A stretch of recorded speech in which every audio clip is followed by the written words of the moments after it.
வணக்கம் எல்லோருக்கும். இன்றைய ஞாயிற்றுக்கிழமை காலை வணக்கம்.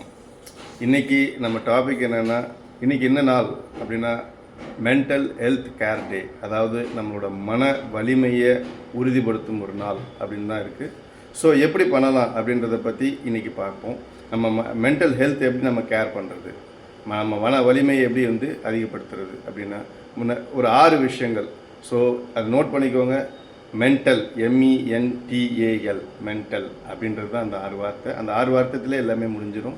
ஃபஸ்ட்டு வார்த்தை என்னென்னா எம் என்ன stands for meditation. So daily ஒரு 5 நிமிஷமோ ஒரு 10 நிமிஷமோ மெடிடேஷன் பண்ணிங்கன்னா நீங்கள் கண்டிப்பாக உங்களோட மென்டல் ஹெல்த்தை நீங்கள் கண்டிப்பாக இன்க்ரீஸ் பண்ணலாம். இதுதான் ஃபஸ்ட்டு விஷயம்.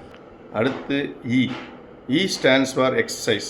தினமும் காலையில் ஒரு 10 நிமிஷம், நீங்கள் ஒரு 20 நிமிஷமோ 10 நிமிஷமோ எவ்வளோ நேரம் முடியுமோ எக்ஸசைஸ் பண்ணுங்கள். காலையிலையோ சாயந்தரமோ எக்ஸசைஸ் பண்ணிங்கன்னா தான் உங்கள் பாடி ஃபிட்டாக இருக்கும். உங்கள் பாடி ஃபிட்டாக இருந்தால் தான் உங்களோட மென்டல் ஹெல்த் நல்லா இருக்கும். ஸோ ஸ்டாண்ட்ஸ் ஃபார் எக்ஸசைஸ் பண்ணுங்கள். டெய்லி காலையில் ஒரு 15 மினிட்ஸ் 10 மினிட்ஸ் எவ்வளோ முடியுமோ எந்த நேரமோ எக்ஸசைஸ் பண்ண ஆரம்பிங்க. காலையில் ஒரு வேளை, ஈவினிங் ஒரு வேளை. இது உங்கள் பாடியை ஃபிட்டாக வைக்கும். பாடியை ஃபிட்டாக வச்சா கண்டிப்பாக உங்கள் மென்டல் ஹெல்த்தும் நல்லா இருக்கும். அடுத்த வார்த்தை என்னன்னா நோ. எதுனாலும் நோ சொல்ல கற்றுக்கோங்க. எதாவதுனா வேண்டாம், இது எனக்கு தேவையில்லை, உங்களுக்கு தேவையில்லாத விஷயங்களை தேவையில்லைன்னு சொல்ல கற்றுக்கோங்க. இது எனக்கு தேவையில்லை, இது வேண்டாம், இது வேணாம் அப்படின்றது நோ அப்படின்ற வார்த்தையை நீங்கள் யூஸ் பண்ண ஆரம்பிச்சிங்கனாலே உங்களுக்கு தேவையில்லாத விஷயங்களை நீங்கள் அவாய்ட் பண்ணலாம். இது உங்கள் மென்டல் ஹெல்த்தை ரொம்பவே நல்லாவே வச்சுக்கும். ஸோ சாப்பாட்லேருந்து எல்லா விஷயம், அன்வான்ட் திங்ஸ், ஏதாவது தேவையில்லாத விஷயங்கள்ங்கிறத நோ அப்படின்னு சொல்லிவிடுங்க. சொல்ல பழகுங்க.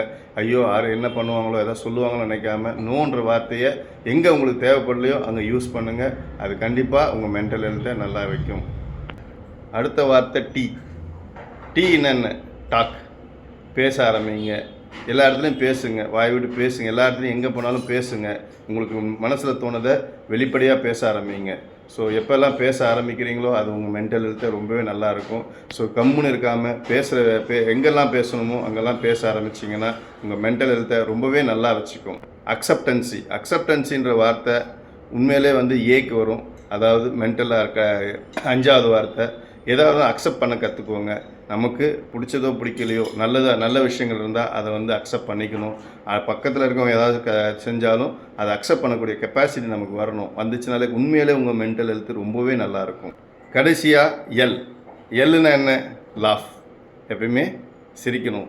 சிரித்தா மென்டல் ஹெல்த் ரொம்ப நல்லாயிருக்கும். வாய் விட்டு சிரித்தா நோய் விட்டு போகும், கேள்விப்பட்டிருக்கீங்க. அது மாதிரி சிரிக்க கற்றுக்கோங்க. எல்லோரும் சிரிக்க ஆரம்பிச்சிங்கனாலே பாதி விஷயங்கள் உங்கள் லைஃப்பில் முன்னேற்றங்கள் வரும். So L for laugh. இதுதான் மென்டல் ஹெல்த் கேர் டே. ஸோ இந்த 6 விஷயங்களை நீங்கள் கடைபிடிச்சிங்கன்னா உங்கள் மென்டல் ஹெல்த் ரொம்பவே நல்லாயிருக்கும்.